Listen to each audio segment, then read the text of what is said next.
Bienvenue sur Calais dans la roue, la communauté où on discute et analyse le cyclisme sur route.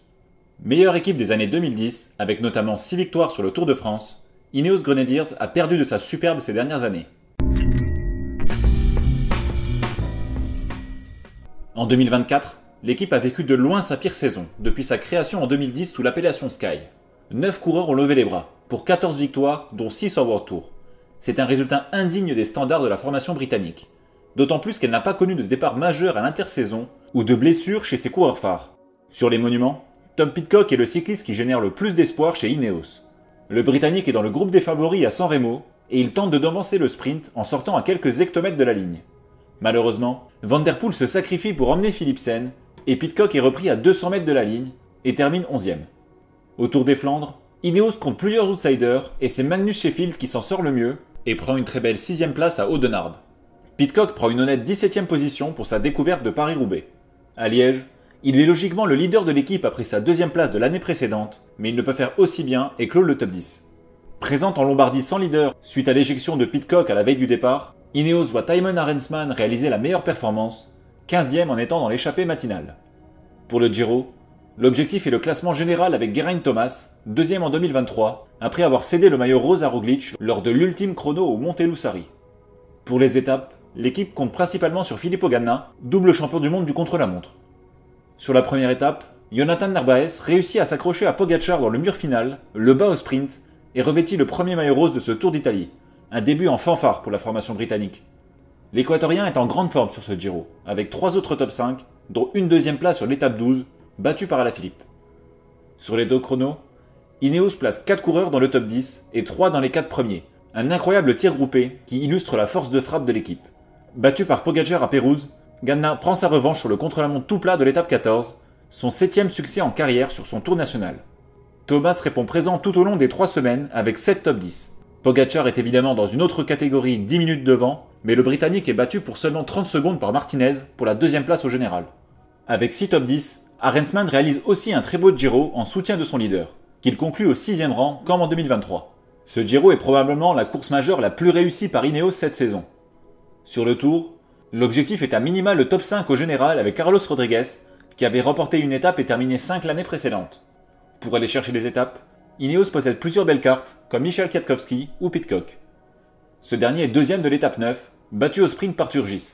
Son coéquipier polonais connaît la même désillusion 10 jours plus tard, battu par Kampenarts. Lorenz de Plus prend la 4e place de l'étape qui mène à Super-Devoluy, loin derrière Carapaz. En parallèle, Rodriguez intègre 4 fois le top 10 sur ce tour. En jeu pour la 4e place au bout de 15 jours, l'Espagnol connaît une dernière semaine difficile et conclut le tour au 7e rang. Un bilan d'ensemble décevant pour Ineos. Pour le dernier grand tour de l'année, l'équipe vise le général avec Rodriguez et des étapes avec Narvaez. Joshua Tarling, Brandon Ribera et Oscar Rodriguez intègrent tous les 3 le top 10 sur une étape. Narvaez est plus en vue avec 4 top 10, mais ne peut faire mieux que 4e lors de la première victoire de Dunbar. Dans la lutte pour le général, Carlos Rodriguez évolue en 3e rideau sur cette Vuelta. Il finit seulement à 3 reprises dans le top 10, mais est 7e et en course pour le top 5 et le maillot de meilleur jeune avant la dernière étape de montagne. Il explose totalement sur la route du Picon Blanco et conclut péniblement le Tour d'Espagne au 10e rang. Arrivé à Madrid avec 5 coureurs, la formation britannique rate sa Vuelta dans les grandes largeurs. Ineos est habitué à performer en World Tour, notamment sur les courses par étapes d'une semaine. 2024 ne fait pas exception à ce niveau, notamment grâce à Rodriguez, qui s'impose en Romandie et finit 2 au Pays Basque et 4 au Dauphiné, avec une étape à chaque fois. Egan Bernal s'illustre également, avec une 3e place en Catalogne et une 4e en Suisse. En début d'année, Narvaez est 2e au Tour Down Under et Sheffield 5e en Pologne en août. Pidcock remporte la seule classique de l'équipe cette année, à l'occasion de l'Amstel Gold Race. Ineos Grenadiers conclut l'année au 7e rang mondial, son pire classement depuis 2014. 20e, Rodriguez est le coureur le mieux placé. Très bon sur les courses par étapes d'une semaine en World Tour, à l'exception de Paris-Nice, il a en revanche déçu lors des Tours de France et d'Espagne. Projeté depuis ses plus jeunes années comme un potentiel vainqueur de Grand Tour, il va devoir rebondir en 2025. Sinon, Ineos risque de chercher ailleurs un coureur capable de s'imposer sur les courses de 3 semaines. Pour cela, il va devoir travailler sur son contre-la-montre, qui est loin d'être mauvais, mais rédhibitoire pour affronter les 4 fantastiques, qui sont tous d'excellents rouleurs chrono. À peine moins âgés que Tadej et Remco, je ne le vois pas les battre à l'avenir et donc remporter un Grand Tour. Narvaez a connu la meilleure saison de sa carrière en 2024. Très bon d'entrée avec sa 2e place en Australie ou son titre en Équateur, il a remporté sa 2e victoire en carrière sur le Giro, et porter le maillot rose une journée. Il a également montré de belles qualités sur les classiques flandriennes, terminant notamment 6ème de l'E3, ce qui me donne très envie de le voir à l'avenir sur le Tour des Flandres.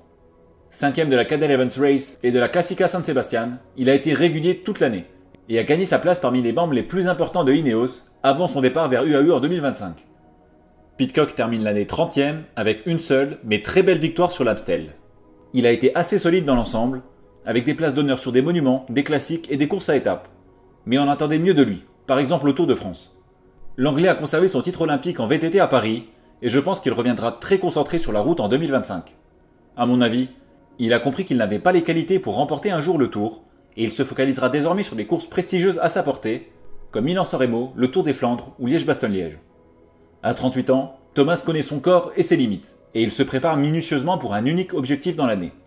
Comme en 2023, c'est le Giro. Et il est donc monté en puissance doucement en début de saison pour finir avec une 13e place au Tour des Alpes en avril. En Italie, le Gallois a été très constant et signe un nouveau podium au classement général, 3e. Je pense que c'était la dernière fois qu'on le voyait se battre sur 3 semaines et il a ensuite participé au Tour en tant qu'équipier. J'espère qu'il se fera plaisir l'an prochain pour ce qui devrait être sa dernière saison, à 95% de chance selon ses dires, et qu'il pourra remporter une étape sur la course qu'il a choisi de préparer. On passe aux révélations de la saison chez Ineos. Et ne vous attendez pas à des jeunes pépites, parce que ce sont clairement les coureurs les plus âgés que j'ai présentés dans cette section, toute équipe confondue. 2024 est largement la meilleure saison pro de Brandon Ribera. Il débute bien l'année, 2ème du contre-la-montre sur ses championnats nationaux et 8ème sur l'UAE Tour, son meilleur résultat sur une course en World Tour. Il enchaîne plusieurs courses en tant qu'équipier, et sa bonne pointe de vitesse lui permet par exemple de finir 4ème d'un sprint au Tour de Suisse. Lors du Tour d'Autriche, il remporte son premier succès sur le sol européen et conclut le général en 2ème position. 8ème du Tour de Burgos, il participe à la Vuelta et finit le premier grand tour de sa carrière. Le Colombien est assez complet, mais sans vrai point fort, ce qui en fait un équipier intéressant. À déjà 28 ans, j'ai du mal à croire qu'il puisse devenir plus, mais je ne demande qu'à être surpris. L'autre révélation, entre très gros guillemets, c'est Lorenz de Plus. Révélé en 2019 avec sa victoire au général du René 8 Tours, il a ensuite connu une véritable traversée du désert qui a duré 5 ans. C'est pourquoi j'avais envie de le mettre en avant pour ce retour au premier plan.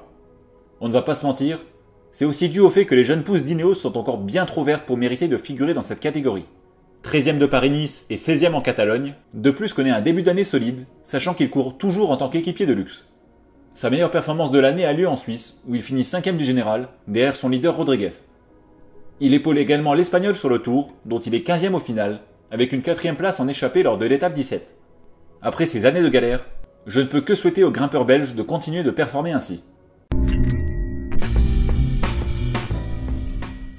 Pour la saison 2024, je mets tout juste la moyenne à Ineos Grenadiers, 5 sur 10. Évidemment, si on prend uniquement en compte les résultats bruts, Ineos fait mieux qu'au moins la moitié des équipes du World Tour. Mais ici, on juge de la saison par rapport au budget et à la qualité de l'effectif. Et clairement, Ineos et ses principaux leaders ont déçu, avec un nombre de victoires faméliques. En plus, l'équipe a vécu une année pleine de tensions en interne, avec des coureurs mécontents comme Pidcock et Tarling, pour ne citer que ceux dont je me souviens des sorties publiques là-dessus. Depuis la fin de la saison, c'est le florilège des déclarations pour féliciter la profonde restructuration qui en a découlé et les nouvelles méthodes de travail. J'attends donc 2025 avec impatience pour savoir s'il y a un réel impact à tout ça ou si c'est juste de la communication. J'aurais tendance à pencher pour la deuxième option, surtout quand on voit le départ de Pidcock vers Q36.5. Je serais curieux de vous lire là-dessus en commentaire. Pensez-vous que 2024 est une année à oublier pour Ineos ou sa nouvelle norme ?